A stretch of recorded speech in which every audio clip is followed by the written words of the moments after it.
modern sociology is targeting the state or the people as the owner of a certain state. But what Vedic conception is Ishavastamidam Sadvam.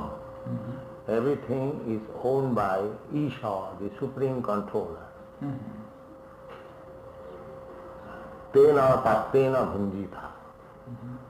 What is given by him, allotted to you, you enjoy it. Ma dudha kasati dhana. Do not encroach upon others' property.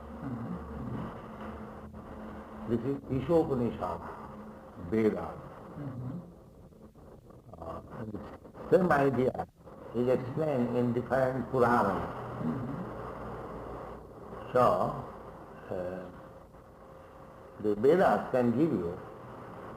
The other day I was reading in the paper, Moscow News. There was a Congress, Communist Congress, and the President declared that we are ready to get others' experience to improve. So I think the Vedic concept of socialism or communism will much improve the idea of communism. Just like we are thinking in terms of human beings become a socialistic state, that nobody should starve. Everyone must have his food. And the Vedic conception of grihastha, household, it is recommended there that a householder shall see that even a lizard living in the room or even a snake living in that house should not starve. They should be also given food. And what to speak of others. The grihastha, before taking his lunch, he is recommended to stand on the road and declare that if anybody is still hungry, please come, food is ready. Then if there is no response, then the proprietor of the household life, he takes his lunch. In this way, there are so many good concepts about this socialistic idea or communism. So I thought that these ideas might have been distributed to some of your thoughtful men. That's why I was anxious to see. You know what is interesting? As it is here in our country, there is now great interest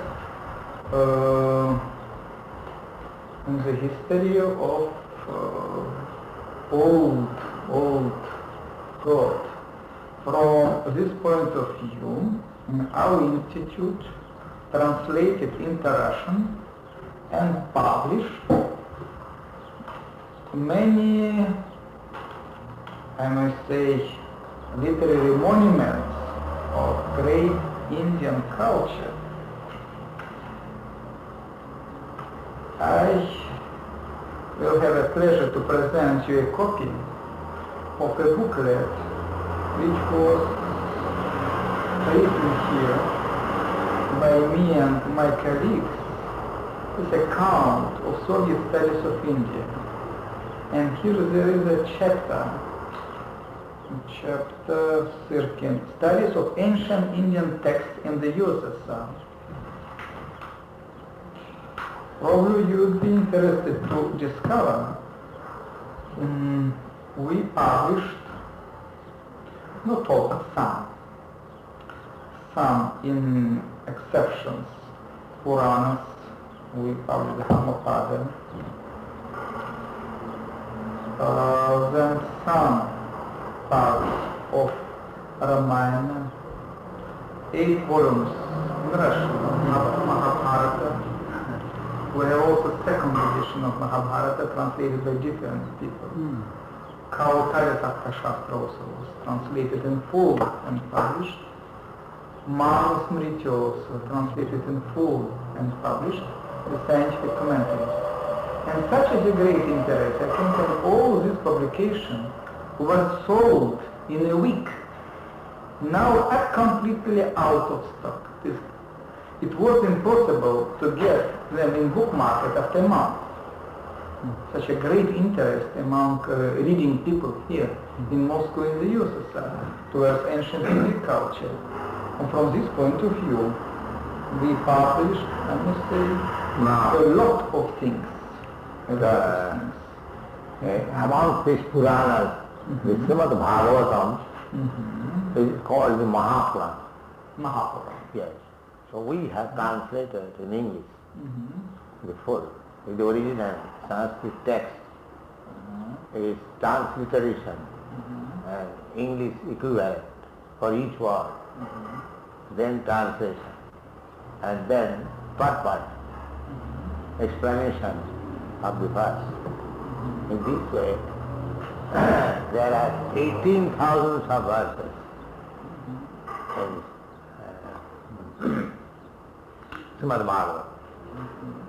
And the Acharyas, the great saintly sages who are the preachers of the Bhagavad throughout India, their opinion is that it is the ripened fruit of the Vedic desire tree.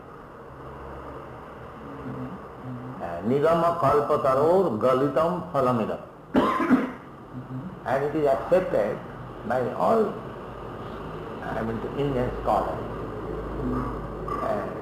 especially Lord Chaitanya, he preached this Bhagavad. So we have got that complete in English translation. If you want to see some of them, I can show you. It seems to me that in Moscow and Leningrad libraries we have nearly all major texts of ancient Indian culture, beginning from Vedas, original text in Sanskrit. For instance, we have in Lenin Library nearly 6 or 8 editions, commentaries of Manusmriti. You have not brought any books? Everything is there. Some, and especially in Leningrad, in Leningrad they have so-called Leningrad branch of our institute, because institute was in Imperial Russia, founded in Leningrad. So in Leningrad now we have a branch of our institute dealing mainly with the history of Asiatic culture there. We have 1 million, thank you very much, we have, here is some account of our work. We will find here some account of what has been translated and what research was being done in the history of Indian philosophy and nowadays Indian philosophy, history of Indian religion and nowadays Indian, what is Hinduism now, just now in India also. It is everything is accounted. Hinduism is a very complex task. Oh yes, it is not all, it is really, as to my understanding, it is not religion from European point of view, it is really a way of life of an average Indian. It is philosophy, way of life, religion, everything. This Hinduism, this word is not a Sanskrit word. It is given by the Mohammedans. There is a river, Indus, which is Sanskrit name is Sindhu. Sindhu. These Mohammedans, they pronounce S as H. Hindus. Instead of Hindus, they made it Hindus. So Hindu is a term which is not found in the Sanskrit dictionary. But it has come into use. Real cultural institution is called varnashram. 4 varnas and 4 ashrams. Brahman, Kshatri, Vaishya, Shudra, these 4 varnas, and Brahmachari, Grihastha, Vanaprastha and Sannyasi. So according to a Vedic concept of life, unless people get to this system or institute of Varna and Ashram, 4 Varnas and 4 Ashram, actually he does not become a civilized human being. This one has to take this process, 4 division of Varnas and 4 division of social order and 4 divisions of spiritual order. That is called Varnas. So India's culture is based on this 8 system, Varna and Ashram.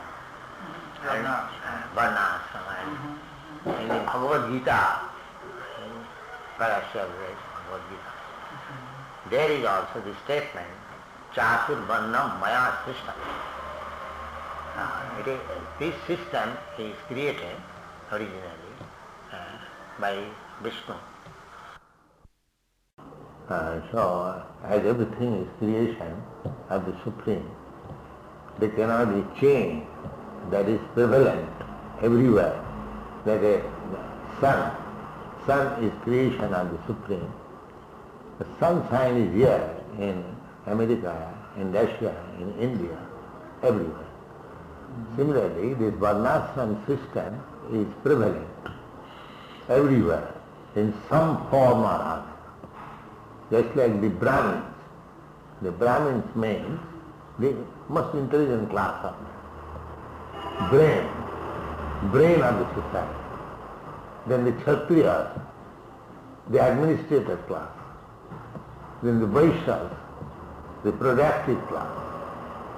And the Shudras, the worker class. These 4 classes of men are everywhere present in different names.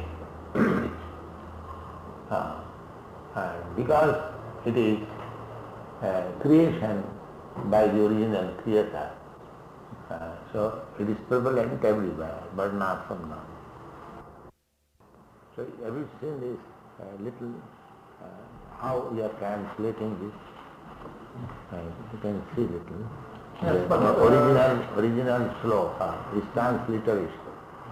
Then is English equivalent, then translation, then purpose. Each and every verse is being done like that. Whole Bhagavatam, Purana.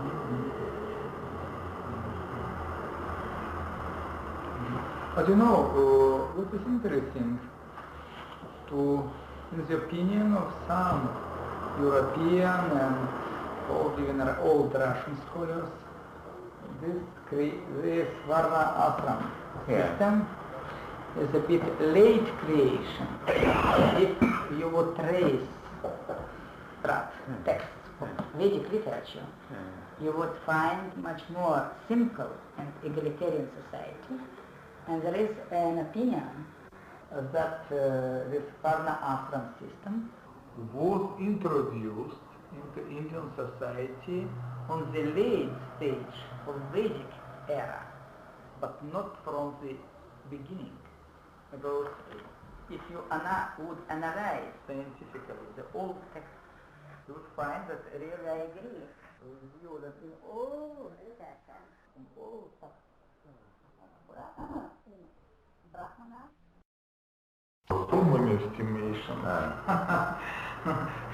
as many brains, as many estimations about the duration of this period, because unfortunately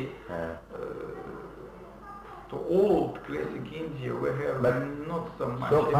So far we are concerned, this Bhagavad Gita, it is mentioned in the Bhagavad Gita. Yes. Chatur Varna Maya System. Now, this Bhagavad Gita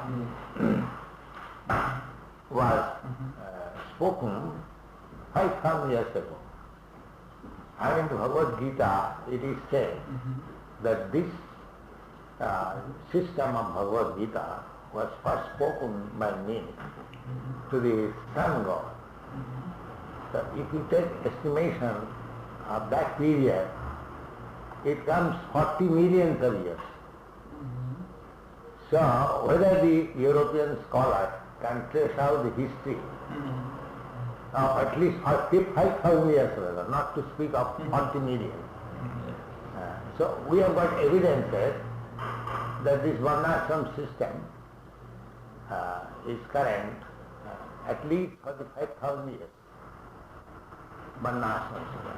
And this Varnashram system is mentioned in the Vishnu Purana. Varnashram charavata purusena parakkama. Varnashram acharavata. So that is stated in the Vishnu Purana. And so Varnashram dharma is not within any historical period calculated in the modern age. It is natural. And in the Srimad Bhagavatam, the comparison is given just like in your body, in my body, there are 4 divisions. The facial or the brain division, and the arms division, the belly division, and the leg division. Similarly, by meat as well, these 4 divisions are existing. And the social body, or you may take history wherever you begin, but this is existing. A class of men, they are considered to be brain. The class of men, they are considered to be the arms, administration. And the class of men, they are called productive class. So there is no need of tracing the history. It is naturally existing from the day of creation. For instance, only you have told that in any society there are 4 divisions, but it is not so easy to distinguish. For instance, one can group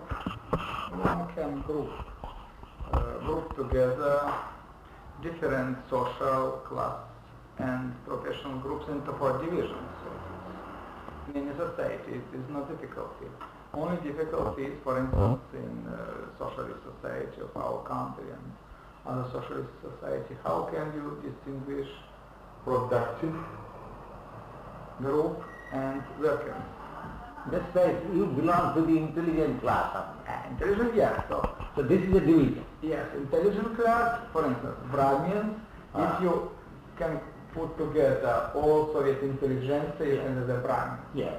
Then administrative staff everywhere, from top to collective farm, for instance. It's Kshatriyas. But who would be here Vaishya for Shudra? That is the difficulty, because all others will workers anywhere, factory workers, collective farm workers, and so on. So from this point of view, there is a great distinction, in my opinion, between socialist society and all societies preceding socialist, because in a modern Western society you can group all social and professional classes into 4 categories, very conditionally, at least you can. So the Brahmans, Kshatriyas, then this Vaishya's productive classes, owners of the line of production, this factory owners, for instance. Yes. And Shudras as workers, manual workers. But here you have no Vaishyas from this point of view, because you have administrative staff in factories, managerial staff. You can call them Kshatriyas, and then Shudras, that's workers themselves, but not this intermediate class. That is stated Kalu Sudra Sambhava. And he says, practically all men will be Sudra. That is predicted. But if there are simply Sudras, then the social order will be disturbed. You, just like in spite of your state of Sudras, a Brahmin is found here, and that is necessary.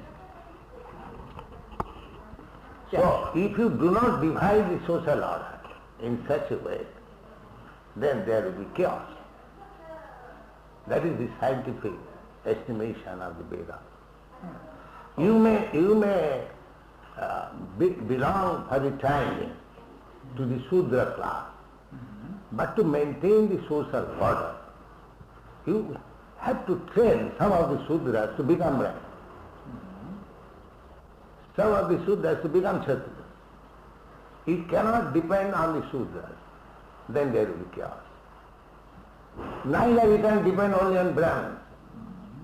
Just like to fulfill the necessities of your body, there must be a portion called the brain. There must be a portion called the arms. There must be a portion called the stomach or the belly. And there must be a portion which is called the leg.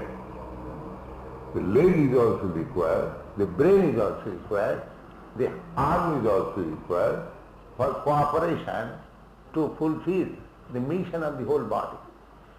So any society you can see, unless there are these four divisions, there is chaos. It will be not properly, I will say, going on, smoothly going on, there will be some disturbance. Brain must be there. So at the present moment, there is scarcity of brain. I am not talking of your state or my state. I am taking the word as the brain. Formerly, the Indian administration was going on in monarchy. Just like this picture. This picture is a Kshatriya king. Before his death, he renounced his, it is a royal order, and he came to the forest to hear about self-realization.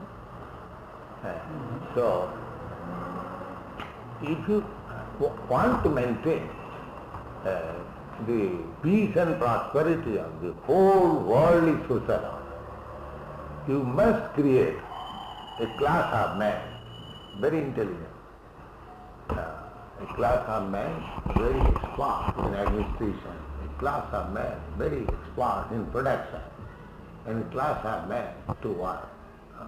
That is required. You cannot avoid it. That is the Vedic conception. Mukho bahu rupa vedha. They say mukha means this face. Bahu means the arm. Uru means this order, waist, and pada. So, anywhere, either you take this state or that state, doesn't matter, unless there is a smooth, systematic establishment of these four orders of life, the state or the society will not go very smoothly. Generally, it seems to me that this old Varnashram system to some extent reflected the natural division of labor in ancient society.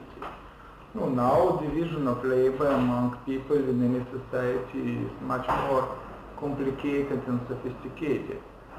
So it would be very not conditionally to group them in four classes. The confusion has come into existence because in India, in later days, the son of a Brahmin, without having the Brahminical qualification, claimed to be Brahmin, and others, out of superstition or traditional ways, they are accepted as Brahmin. Therefore, the Indian social order has disrupted. But this Krishna consciousness movement, we are picking up from everywhere Brahmins. Everywhere. Because the world needs the brain of a Brahmin. Just like the Maharaj Parikshit, although he was a monarch, he had a body of learned sages and Brahmins to consult, advisory body. It is not that the monarchs were independent. In the history it is found that some of the monarchs were not in order. They were dethroned by the Brahminical advisory committee. Although the Brahmins, they did not take part in politics, but they would give advice to the monarch how to execute the royal function. Just like not very old, say about what is the age of Ashoka? Say about thousands of years ago. As we call in our terminology, we call in ancient and medieval India, ancient and medieval India, in old and feudal India, you are right, this was very often. And from Brahmins, the major part of high administrative stuff in land revenue departments, even Neo-Mughal emperors, there were Brahmins who advised Muslim Mughal emperors in administrative work. Our predecessor, Acharya, Rupa Goswami, he was a finance minister in the Mahomedan government. When he resigned, the Nawab was not very satisfied that I cannot relieve you because you are my right-hand man. If you resign all of a sudden in this way, then I shall arrest you. There is a long history. So that's a fact. The Brahmins were kept. So the advisory committee of the king, now as I was going to speak, Chandragupta, just the latest Hindu kings, Chandragupta is the age of Alexander the Great, because at that time, during Chandragupta's, little before Chandragupta, Alexander the Great from Greece, they went to India and conquered some portion. So this Chandragupta, when he became emperor, he had his prime minister, Chanakya. Perhaps you heard this name, Chanakya. Yes. He is a great politician, Brahmin, and under whose name in New Delhi, all the foreign embassies, they are flocked together. Yes, it is called Chanakyapuri. So this Chanakya Pandit was a great politician, and Brahmin, as Brahmin was vastly learned, he has got some moral instruction. That is very valuable, it is still going on. In India, school children are taught. So this Chanakya Pandit, although he was Prime Minister, he maintained his Brahminical spirit. He was not accepting any salary. Yes. Because for Brahmins, to accept salary, it is understood that he becomes a dog. That is stated in this one. He can advise, but he cannot accept. So he was living in a cottage, but he was Prime Minister. So, this Brahminical culture, the Brahminical brain, is the standard of Vedic civilization. just like Manusmriti. Manusmriti, you do not know, you cannot trace out the history when Manusmriti was written. But Manusmriti is considered so perfect that it is the Hindu law. The Hindus are governed by Manusmriti. There is no need of passing daily a new law by the legislature to adjust this social order. You see? The law given by Manu was so perfect that it can be applicable for all the time. This is perfect. Trikalagga, the word is there. Trikalam, past, present, future. But I'm sorry to interrupt you, but already, to my knowledge, already in Asian society, when in the second half of the Asian society, when in Calcutta, by order of British administration, was codified so-called, remember, Gentoo law, they call this big digest of Hindu law. There was a lot of change already. Yes, they might And this, the actual Hindu law, which was used by Hindus, were quite different from original manuscripts. No, they have now made changes. Just like our late Pandit Jawaharlal Nehru, he made some Hindu code. He introduced in that Hindu code the right of divorcing husband and wife. But these were not in Manusamhita. And of course, they are changing. If you like, you can change. But the social order also not exactly the same as it was before. Oh, yeah. And there are so many things.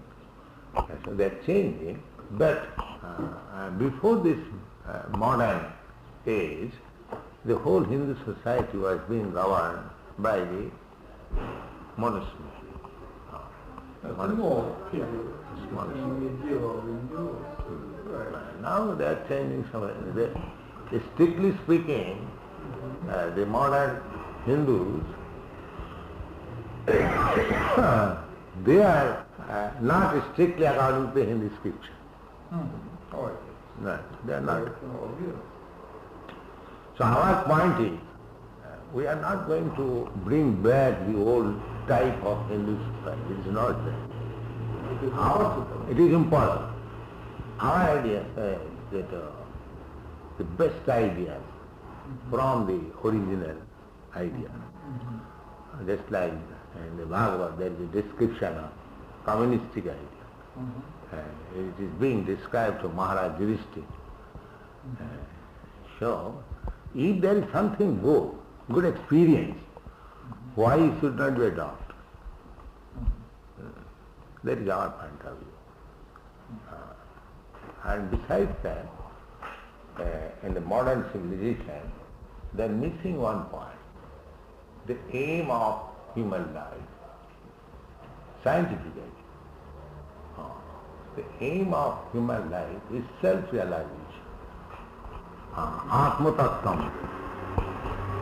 It is said, parabhavastavat abodhajata javan najijñāsata atma-tattam. Unless the human society comes to the point of self-realization, whatever they are doing, they are being defeated. Parabhava. I think you know this word, parabhava. Parabhava stavat abodha. So actually it is happening so. The modern society, human society, there is advancement, economic advancement, so many things, advancement. Still, in the matter of keeping peace and tranquility,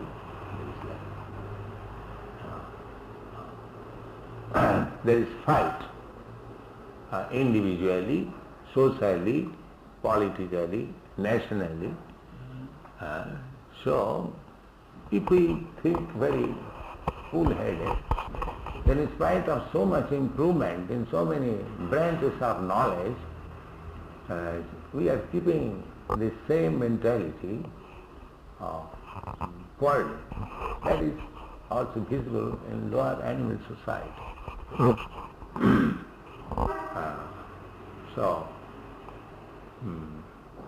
our conclusion, according to Srimad Bhagavatam, that this body, human body, it is not meant for working very hard for sense gratification.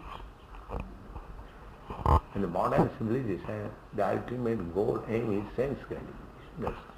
Beyond that, they do not know anything more. They do not know what is next life. There is no department of knowledge or science, scientific department to study what is there after life, after finishing this body. That is a great, I am going to say, department of knowledge. That in the Bhagavad Gita it is said that Dehinasmi Jatha Dehi. Deha means this body. So there is a Dehina who owns the body. Dehi. Dehinasmin Jatha Dehe Komaram Jovanam Jara. The Dehi, the owner of the body, is within. And the body is changed from one form to another. The body of child, baby, a certain type of form, it changes into another type of form when it's child, another time when born, another time when he's young, another time he's old. This is going on. But the owner of the body existing. Similarly, when this body will be completely changed, another body he will accept. So people do not understand this.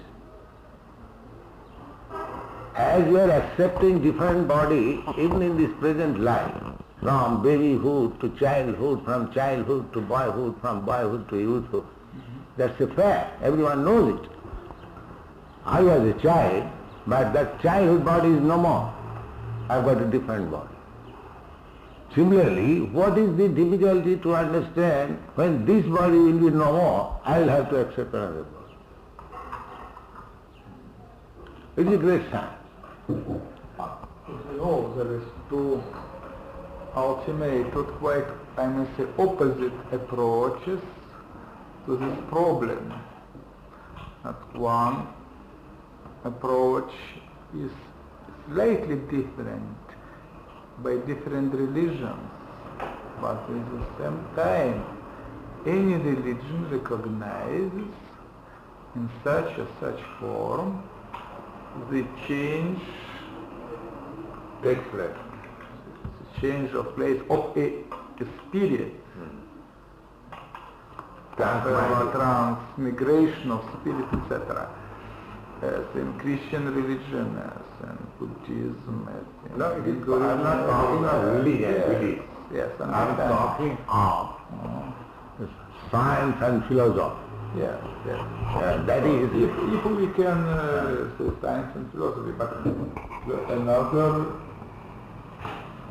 one religion may accept one, that is not our conversation. We are talking on the point that if the owner of the body is permanent, in spite of different change of the body, then what is the difficulty to understand that when this body will change, the owner of the body will have another body. Yes, another approach is that there is no separate own, there is no two phenomena, owner of the body and body. Yes. This body and owner of the body is the same. No. When body dies, this owner also dies. No. That's why there is no department of knowledge in the university to study this fact scientifically. That is my interpretation. That means they are lacking.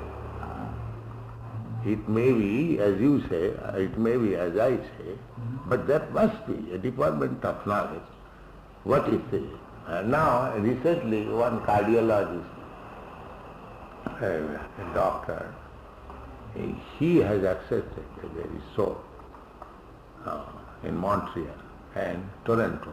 I had some correspondence with him. And he strongly believes that there is soul. So, there is another point of view, but we accept knowledge from authority. Authority. Just like this statement is given by Krishna. Krishna is accepted as the authority by all the acharyas. Bhagavad Gita. Bhagavad Gita is studied amongst the scholarly circles and philosophical circles still all over the world. And this statement is given by Krishna. Dehinasmin jatha dehi kaumaram devanam jana tatha dehantaram prapti dhiras tatta namayat.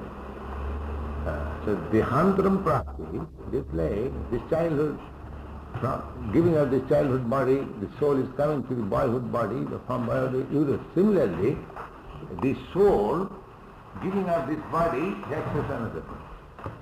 This statement is given by Krishna, the greatest authority, according to our tradition of now. So, suppose we accept such statement without any argument. That is the way of Vedic understanding. Vedic understanding means you have to accept whatever is stated in the Vedas without any argument. So the difficulty is that our approach is we don't believe in anything without argument.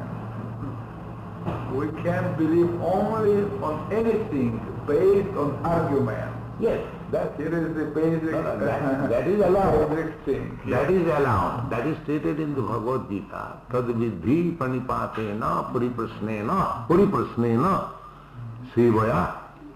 Puriprasna argument is allowed. But not with a challenging spirit. With a spirit to rightly understand. Panipatena puriprasnena. The argument is not denied. But super Vedic statements are there. They are infallible. Infallible, and the followers of the Vedas, they accept in that way. For example, just like cow dung. It is the stool of an animal.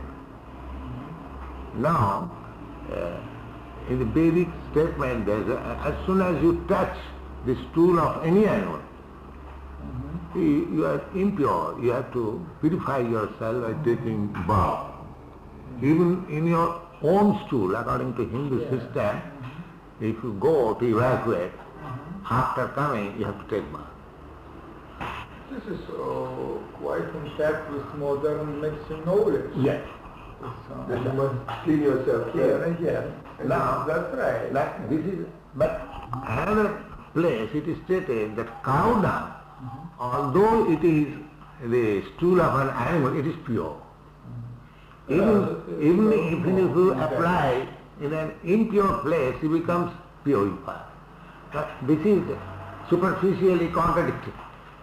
In one place it is said that the stool of an animal is impure, as soon as you touch, you have to be purified. And another place it is said the cow dung is pure. So according to our knowledge it is contradictory.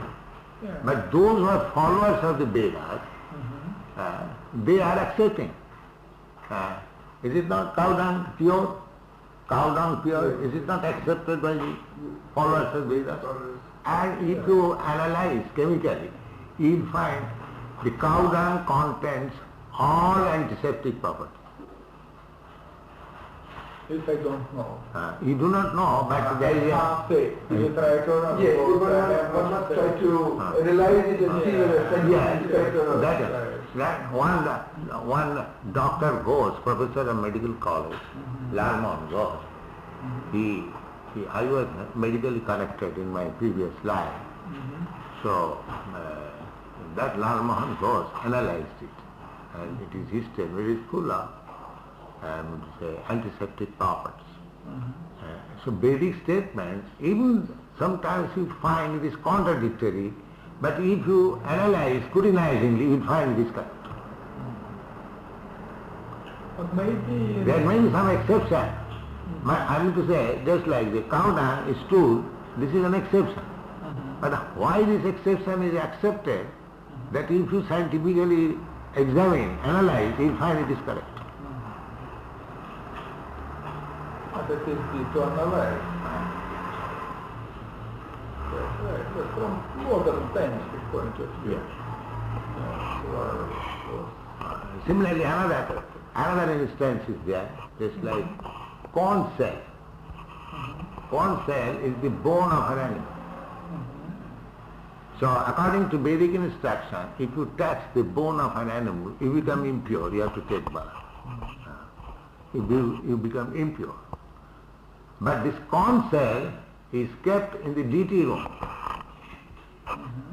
because it is accepted as pure by the Vedas.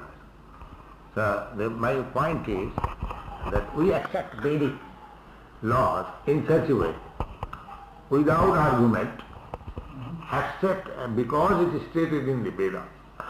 And that is the principle followed by scholars. If you can substantiate your statement by quoting from the Veda, then it is accepted. You do not require to substantiate in other ways.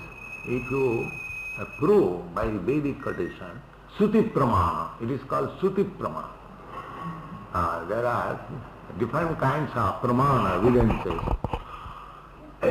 Just like in the legal code, if you can give quotation from the law books, your statements is accepted. Similarly, all statements which you give, if they are supported by Suti Pramana, I think you know the Vedas are known as Sutis. Suti Sruti Puranadi Pancharatriki Vidhi Bina. Any system we accept, it must be supported by the evidences of Sruti, Smriti, Purana, Pancharatriki. Vaikantiki Hare Bhakti Utpataya. Anything which is not supported by Sruti, Smriti, just like Manusmriti, this is Smriti, and Vedas are Sruti. Sruti, Smriti, Puranadi, Pancharatriki, Vaikantiki Hare Bhakti Utpataya Karpate, which is not evident, which is not proved by these pramanas, and then it is disturbance. Could I understand one thing that, like in Veda, whatever is written, could have been proved like in scientific way. Today, suppose there is a lab which is scientific. Whatever is said by that lab, that this is true, you accept it without going twice into the propriety of it.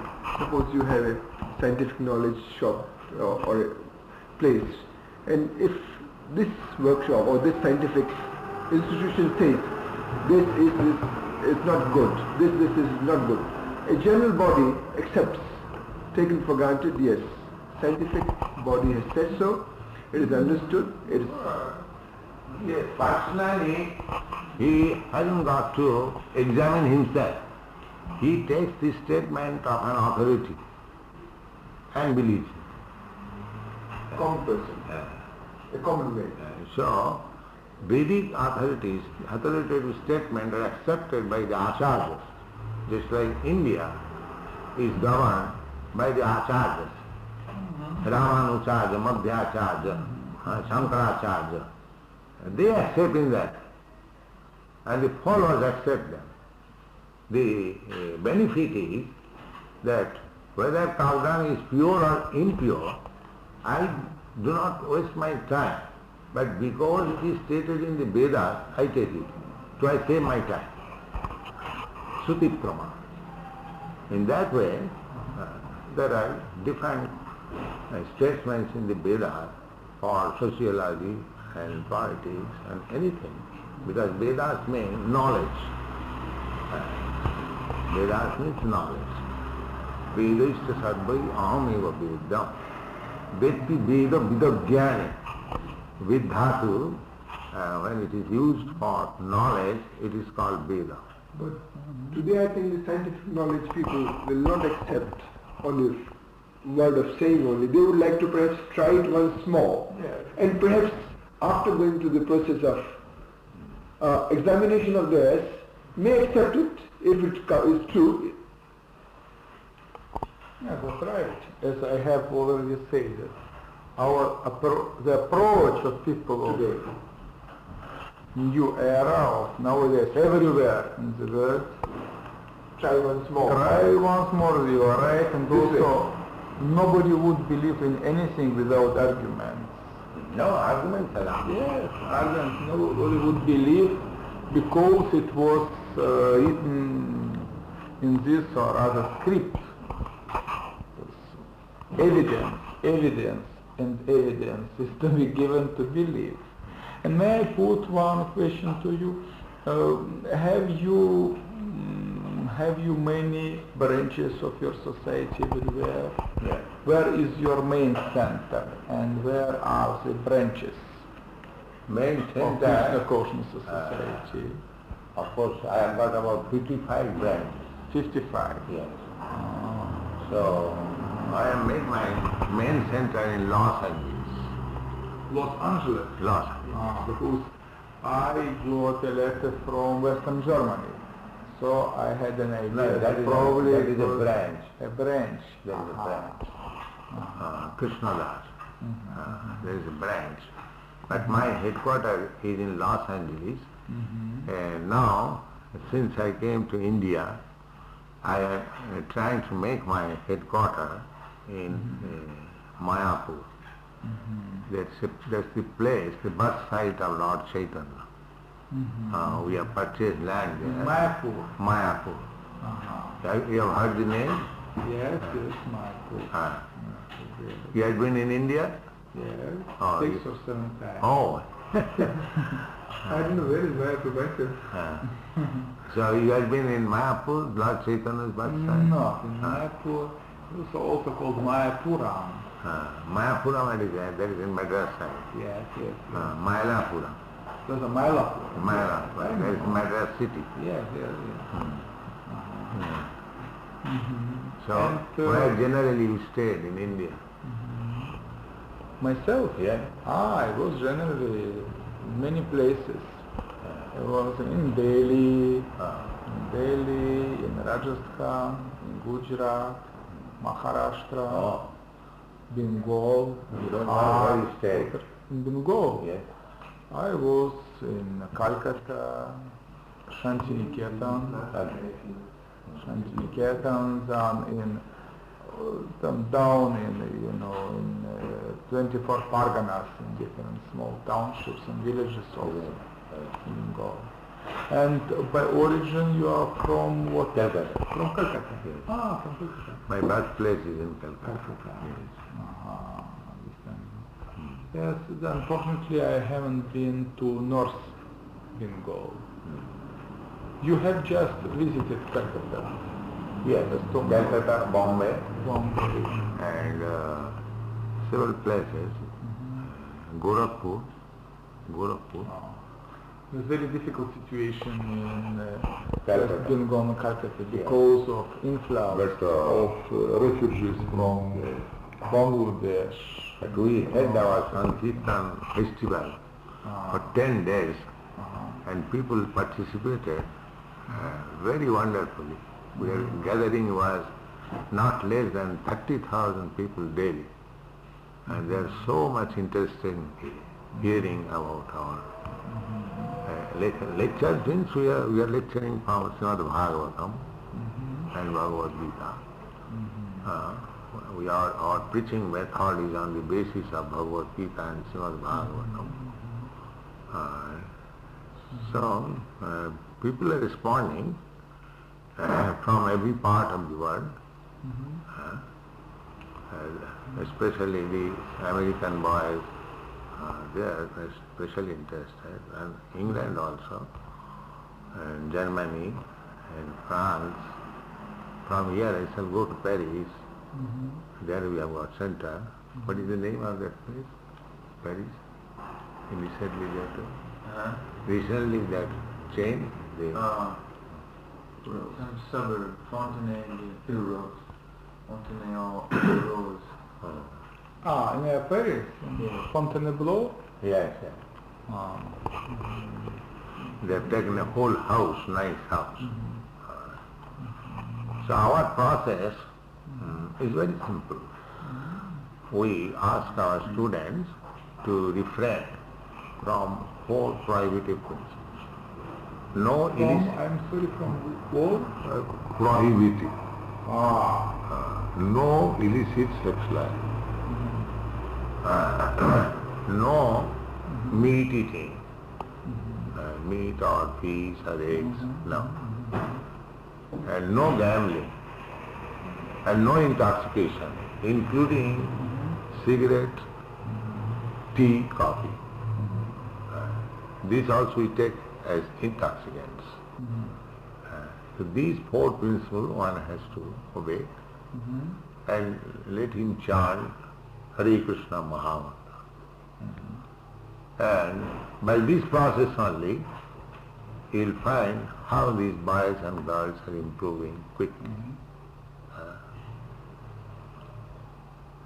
Process is very simple. Besides that, we have got books, volumes of books. Just like Srimad Bhagavatam, Bhagavad Gita, I've given them. Throughout all these years, I've written so many books. And they have got ample stock for reading the whole life. They have got 400 pages, big books, about 1 dozen books. Krishna in 2 parts, Srimad Bhagavatam in 6 parts, Teachings of Lord Chaitanya, 1 part, Nectar of Devotion, 1 part, in this way. And these are, we are publishing every month 1 chapter of Srimad Bhagavatam with this detailed information, giving a heading like this, the first step in God realization. Here is also, the heading is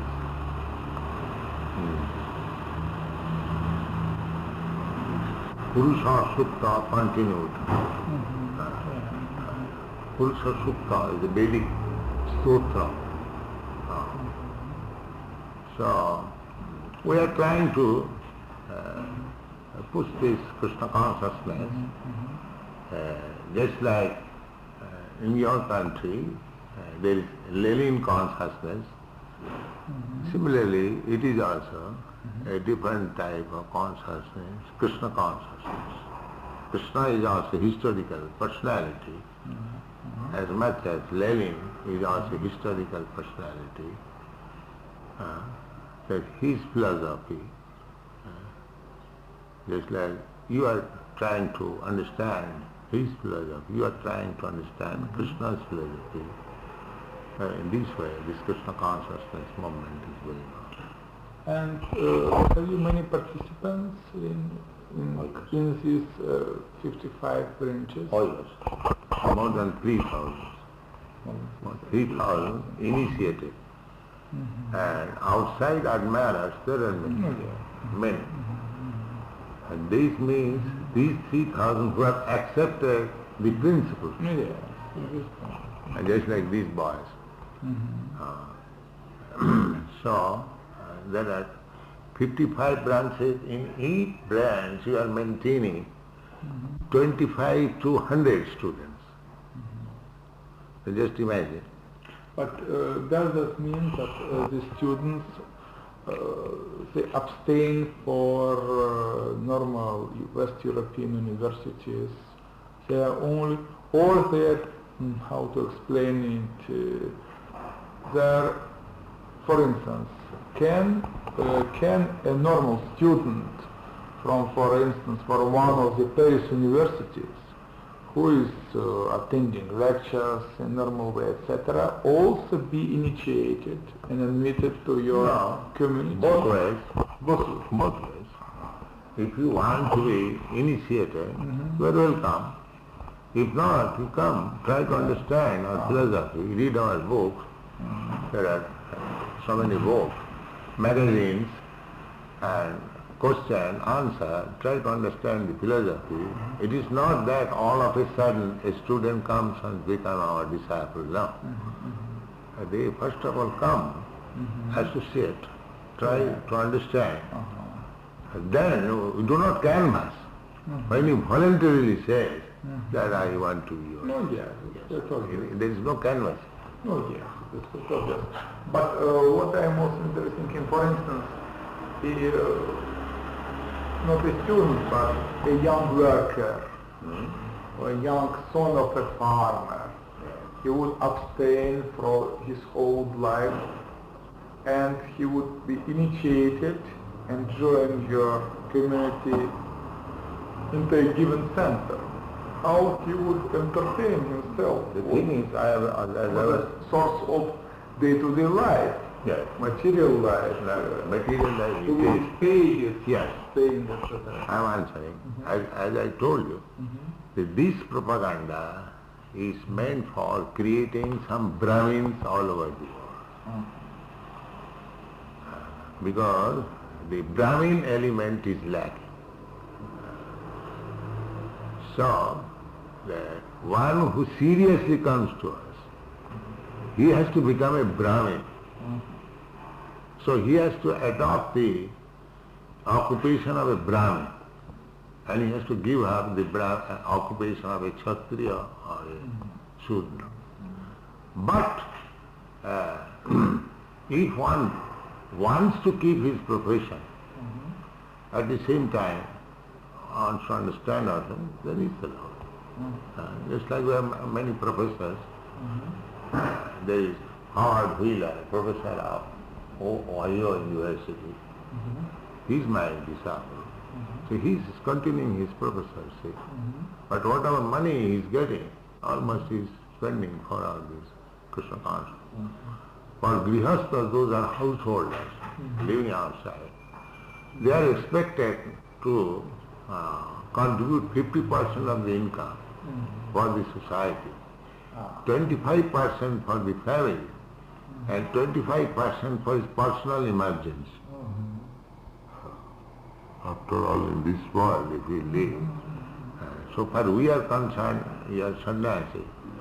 But as you are a professor, if there is some emergency, he cannot go to bed. But I am a sannyasi, I can tell you that I am in difficulty. That is the system. So, we have got 4 hours. Just like he is brahmachari, and he is a grihastha.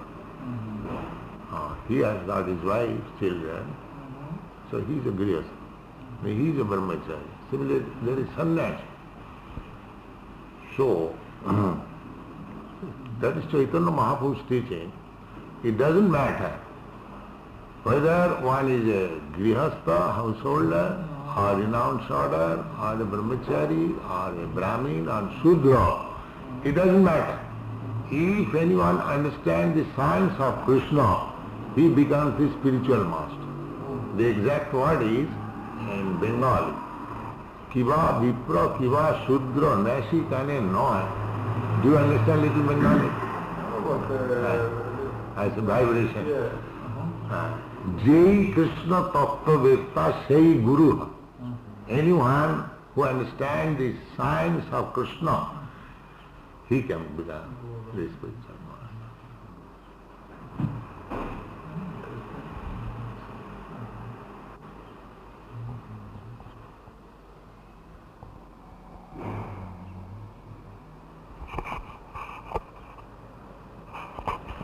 But in generally,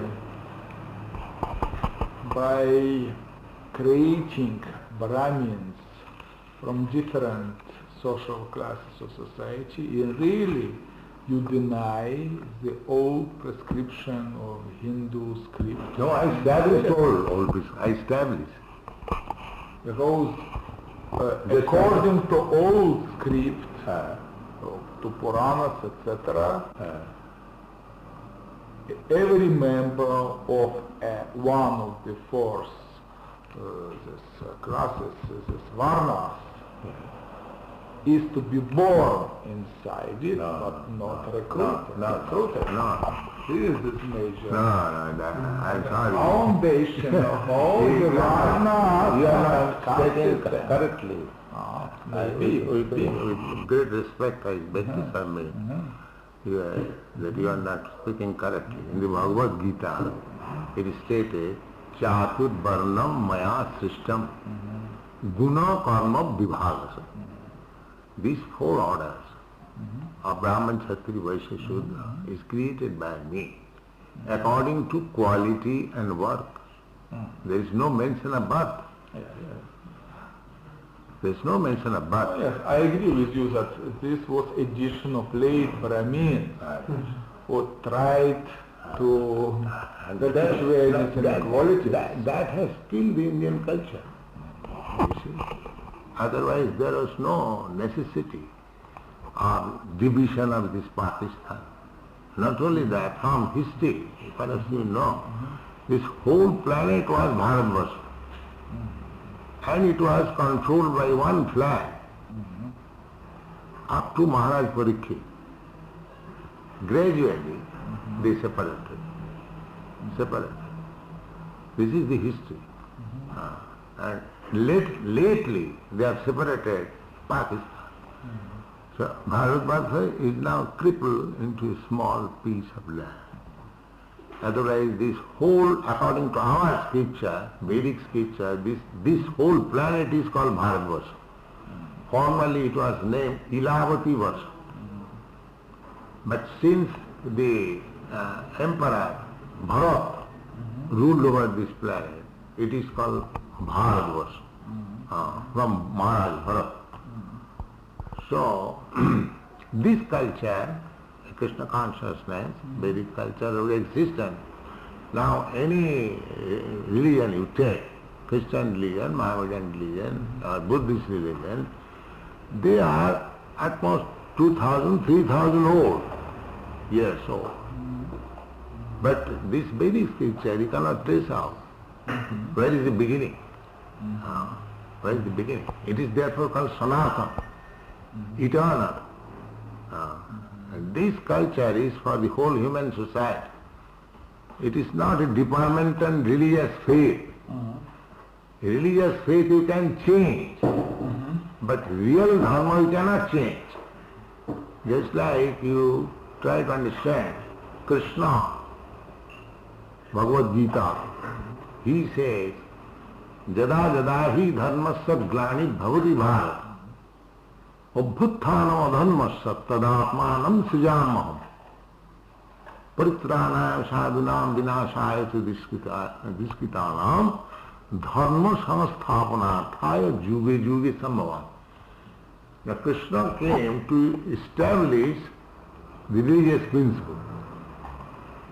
And in the last stage of speaking, he says, Sarva dharman parityajya mam ekam saranam vaja. And that is real dharma. To surrender to the Supreme. That is real dharma. We are surrendering. Anyone, just like you or me, anyone, we are surrendering to somebody. That's a fact. Our life is by surrender. Is it not? Do you disagree with this point? To some extent we surrender. Yes, to the full extent. That's like We have to surrender to the society, for instance, to the whole people. yes. That whole people or the state or the king or the government, whatever you say, this surrender must be there. It may be different I'm so wrong with it because we can't agree that we are surrender to government or surrender to a king. That is principal difference of surrender to a king, to a person, or surrender to a society. No, that is a change of color only. But the surrender is there. The principle of surrender is there. Either you surrender to monarchy, either you surrender to democracy, or to aristocracy, or this dictatorship. You have to surrender. That's a fact. That's a fact. Without surrendering, our life there is no life. There is not possible. So, we are educating person to surrender to the Supreme, wherefrom you get all protection. Just like Krishna says, Sarvadharman parityajya mamekam saranam braj, aham tva sarva papebhyo mokshishyami. So surrender is there. Nobody can say, no, I am not surrendering to anyone. There is not a single person. The difference is where he is surrendering. Where he is surrendering. The ultimate surrendering objective is Krishna. Therefore in the Bhagavad Gita it is said, Bhavanam janmanam ante jnanavan mam prapaddate. After surrendering to so many things, birth after birth, when he is actually wise, he surrenders unto you. Vasudeva sarvamiti sa mahatma sudurlava. Such kind of mahatma is very rare. But at the same time, it seems to me that surrender is to be accompanied with revolt. Because the history of mankind has proved, but by only revolt against some kind of surrender, mankind has been developed. From medieval age, by French Revolution, it was revolt against surrender. But this revolt also was surrender itself to the rank and file of the people. Here I agree. But so it is not enough to put a full stop. No. Surrender. Surrender is to be accompanied with revolt against surrender of other kinds. So on and so on. The surrender will be full stop when it's to Krishna. That is full stop. No more surrender. Final surrender. Other surrender you have to change by revolution. But when you come to Krishna, then it is sufficient. You are satisfied.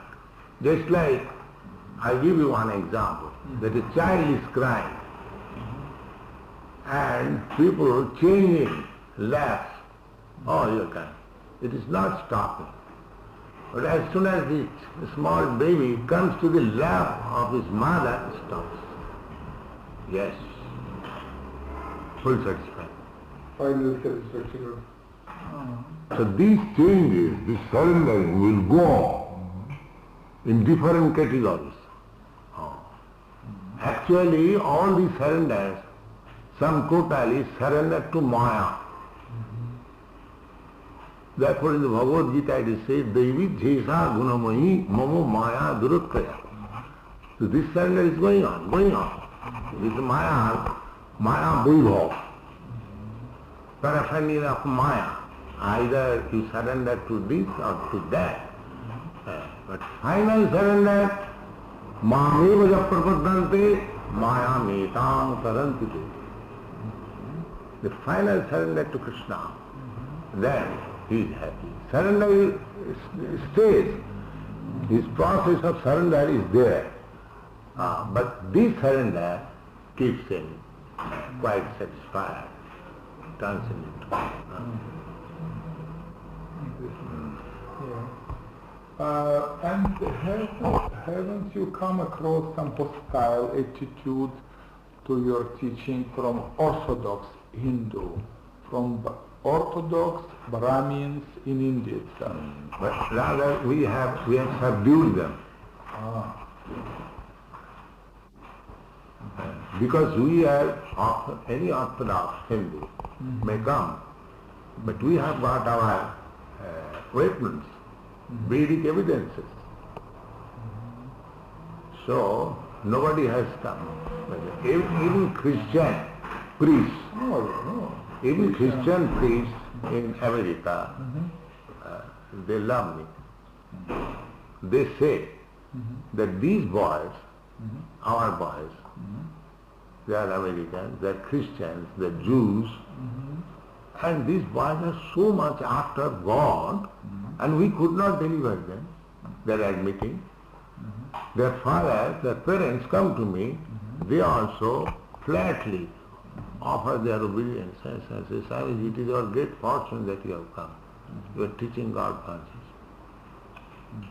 So, on the contrary, I have got reception from all of them.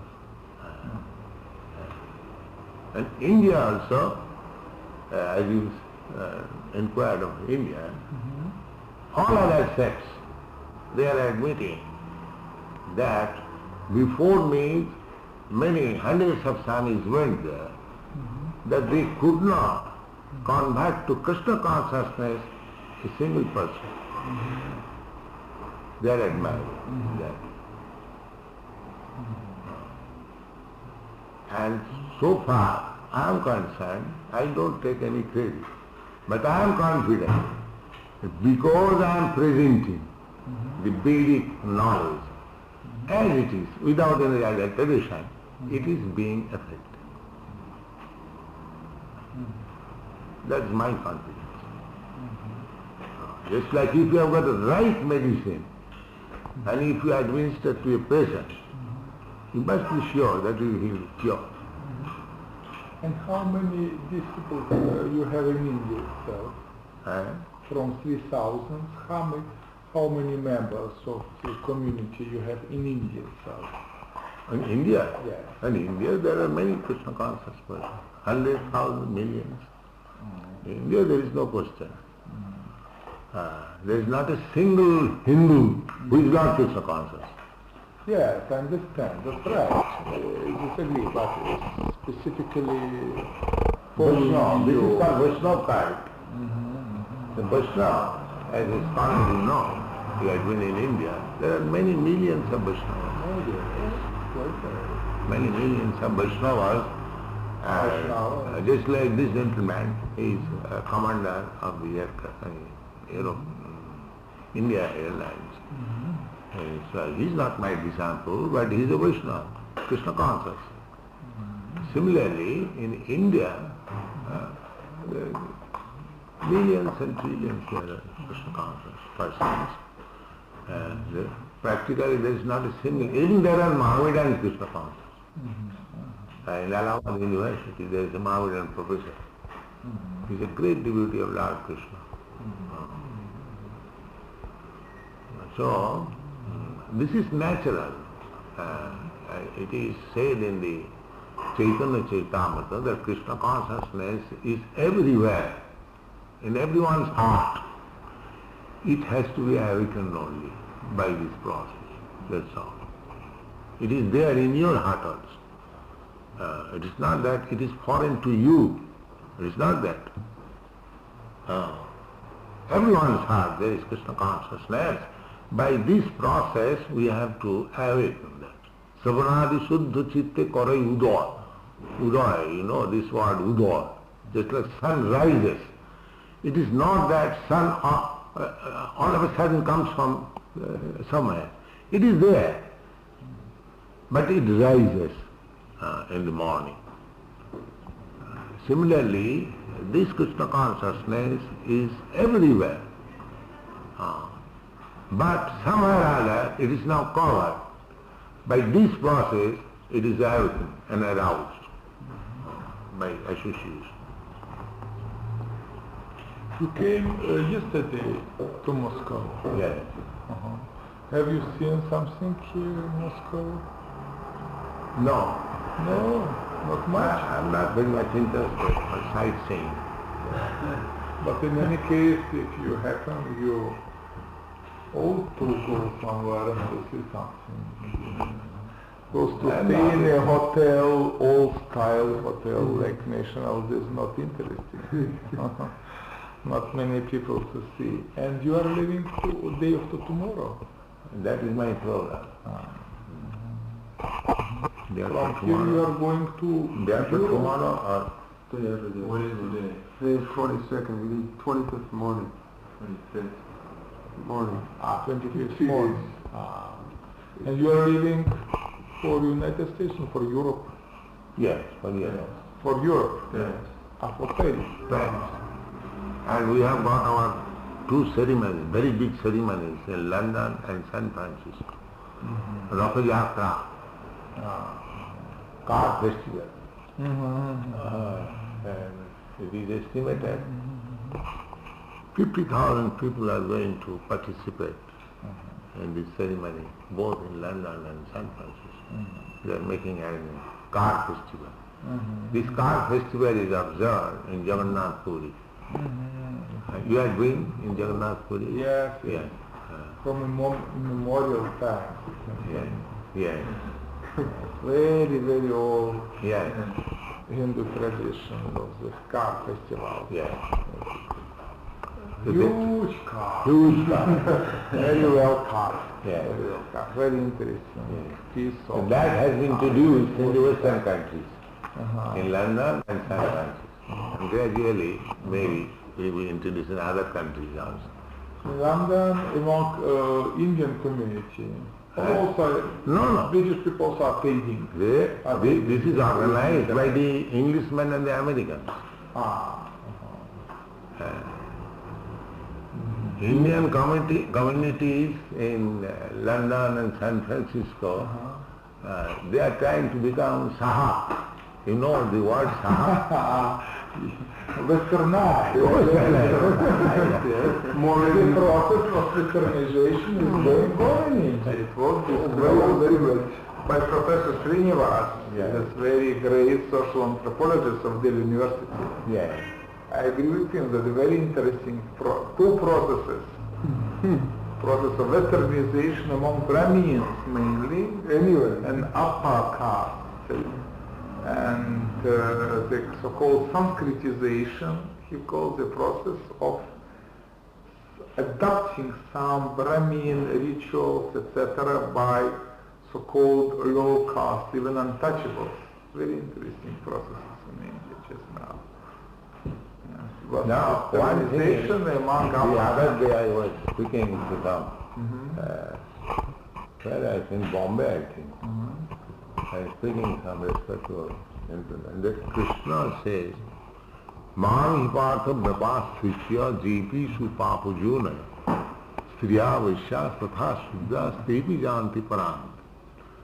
Krishna says, in those who are low-born, papujuni, the striya, vaishya and shuddha, they are also included. But by accepting me, accepting my shelter, they are also elevated to the transcendental position. Now, why the higher class of Hindu society, they neglected this injunction of Bhagavad Gita? Suppose one is Papujuni. Krishna says that they can be elevated to the transcendental position if they accept me. Why this propaganda was not done by the higher class people so that the so-called Papujani could be elevated? Why you rejected it? The result was that the Mahavadans, instead of accepting them, you rejected them and they have partitioned and they have gone down. They have become eternal enemy of India. You see? So, this is the first time that we are trying to elevate to the highest position of Krishna consciousness, even one is in the Papajuni, it doesn't matter. Because soul is pure. Asangmayam Purusha, the Vedas say, the soul is untouched by any material contamination. Simply, temporarily, he is covered. This covering should be open. Then he becomes pure. That is the mission of human life. To uncover ourselves from this material environment and come to the spiritual understanding, surrender to Krishna, life is perfect.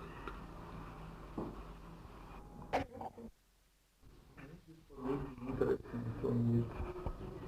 Unfortunately, I am leaving early tomorrow early morning, very early to the south for 7 days.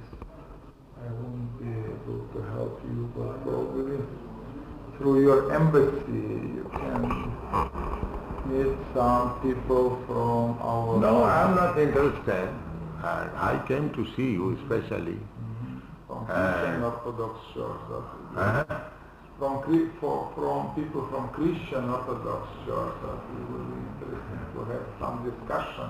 So if there is some discussion, I am prepared. It is after all for the whole human society, and it is being practically appreciated. So if there is possibility, for 2 days I can meet some gentlemen.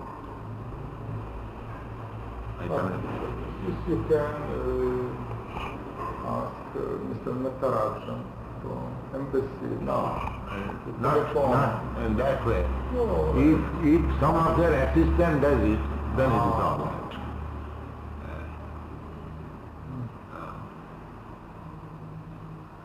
Because, to tell you frankly,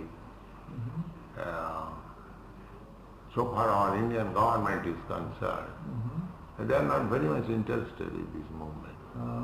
Yes. Their program is different. Yes. That's right, because the Indian government program is more and more secular in general, ideology, But, of course, westernized. people are not very happy there.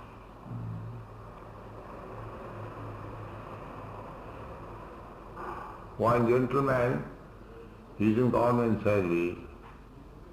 I am speaking in 1900, sometimes 1950. He was in statistics department, Mr. Dove, Kashmiri gentleman. He was coming to me in an hour. He told me that I go to the villages and the villagers say, बाबूजी, अंग्रेज को vote देने से आ सकेगा? That was his statement. People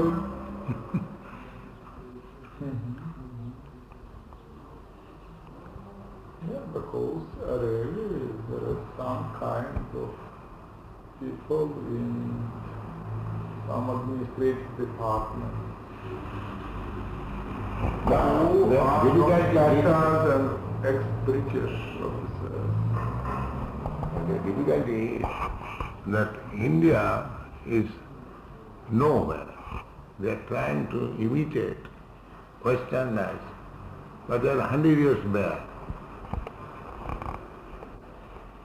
From materialistic point of view, technological point of view, they are 100 years back. Yes, that's right. But what to do for India? No, that position of master. land. Westernized is inevitable. But there is one thing that I am experiencing. India's the spiritual asset, if that is distributed, that will increase India's honor. That is my view. Because everywhere I go, still people adore India's spiritual culture. They are after India. And if they are properly distributed, the treasure house of Indian spiritual knowledge, then at least people outside India, they think that we are getting something from India. Oh, you are right in this sense. To my mind,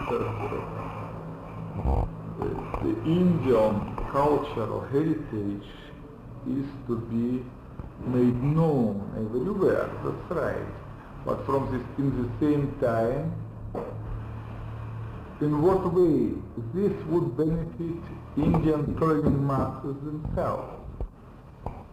Because they are sitting in India, and they have nothing from spreading of Indian cultural heritage and etc. over the world. Indian villages have to have fertilizers, tractors, etc. We do not object to that. Yeah. There is no objection.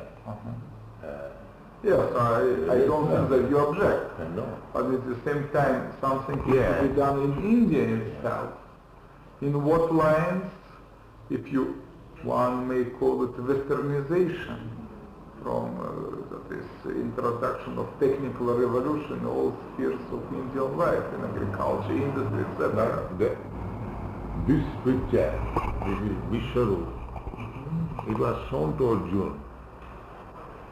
Now Arjuna, before understanding Bhagavad Gita, was a fighter, warrior. And after understanding Bhagavad Gita, he remained a fighter. So we don't want to change the position. Just like you are a respectable professor, teacher, we don't say that you change your position. We have come to convince you about our philosophy, that's all. So, just like the same example, Arjuna, he was denying to fight. Krishna, I do not like to kill my relatives. I don't want this kingdom. But he was taught Bhagavad Gita, and at the end when Krishna inquired, what is your decision now? He said, Karishe vachanam tav. Yes, I shall act accordingly, as you say. That means his consciousness was changed. He remained a fighter. He was a fighter, he remained a fighter, but he changed his consciousness. We want that. We don't want to disturb the present condition of the society. No. But we try to make them understand that there is a great necessity of you to understand this consciousness, Krishna consciousness. Very often. But at the same time, the final goal of any consciousness is to change society, to make it better society. That is automatically. I am not very so happy to hear that your ultimate goal is not to disturb society as such, because in modern society there are many things to be changed. That through some consciousness. That preliminary changes, just like we prohibit, don't take intoxicants. To change not things by itself. Yeah. Intoxication, not by indulging things, simplicity, not eating. So, if he takes to these processes, then It automatically will take place automatically. his whole life is changed. Because these four things, illicit sex life, intoxication, meat eating, and gambling, they are very great impediments for social improvement. And that will automatically make his life simpler, because a person who is not indulging in illicit sex life or intoxication and other things has to live a comparatively simpler life. Yeah, that's right. One will Lead to other. live much simpler life. I agree, but at the same time, would it change some complex? Oh yes.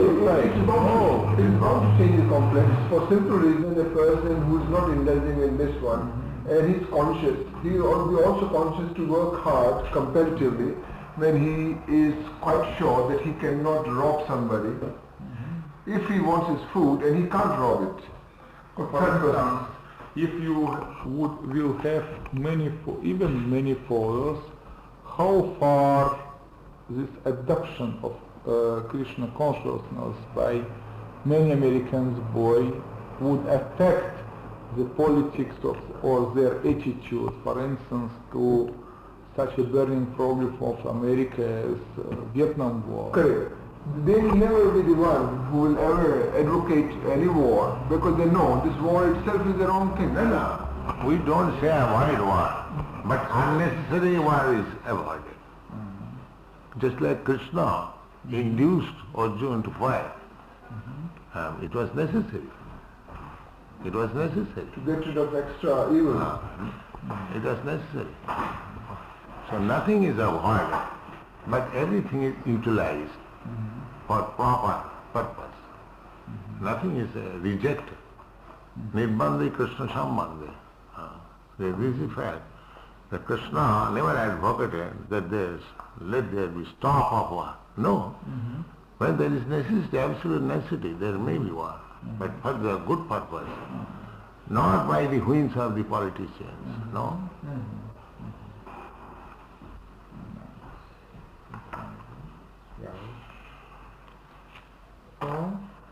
So, if you can arrange for some program, it is all right.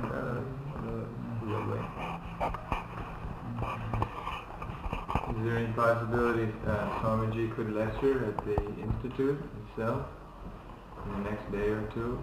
I don't think because, now it is vacation time. Basic concept of communism. Knowledge by authorized tradition. And what is the other? Scientific values of Scientific classless society. This subject matter I wondered. Have you put into writing these three subjects somewhere? I asked because I could not contact you, therefore I asked the ambassador. But unfortunately they say that we did not receive any letter like that. So you can note down if you like. Yes, it is interesting to read also your text of your lectures. Probably it is not here. It is Krishna consciousness. No, it is journey to Agatha. No, what is it? No, it is Krishna consciousness, the topmost yoga system. Yes, it is about yoga. Swamiji is only going to be here 2 more days, so if there's any possibility, people can take advantage and have him speak in public or in groups. You think it's possible? This I can't help because I am leaving tomorrow very early to the south, and I shall be here only on the 1st of July. Yes. So from this point it will be difficult. Probably my advice would be through an ambassador you can come in contact with this our religious organization. That would be very interesting to have some lecture in a group and some discussion. Of all this, that would be good possible. So he can contact if I would stay tomorrow, that I can manage it myself. But as I am leaving at 6, I am leaving plane is leaving at 8:15 tomorrow morning. You mean to say that some ambassador man should see you? Yes, it seems to me that your ambassadors man can come in contact with special our religious organizations and can organize for you group meetings. It's not difficult, it seems to me. But then it would be interesting. So you can say, Mr. Nair. Definitely.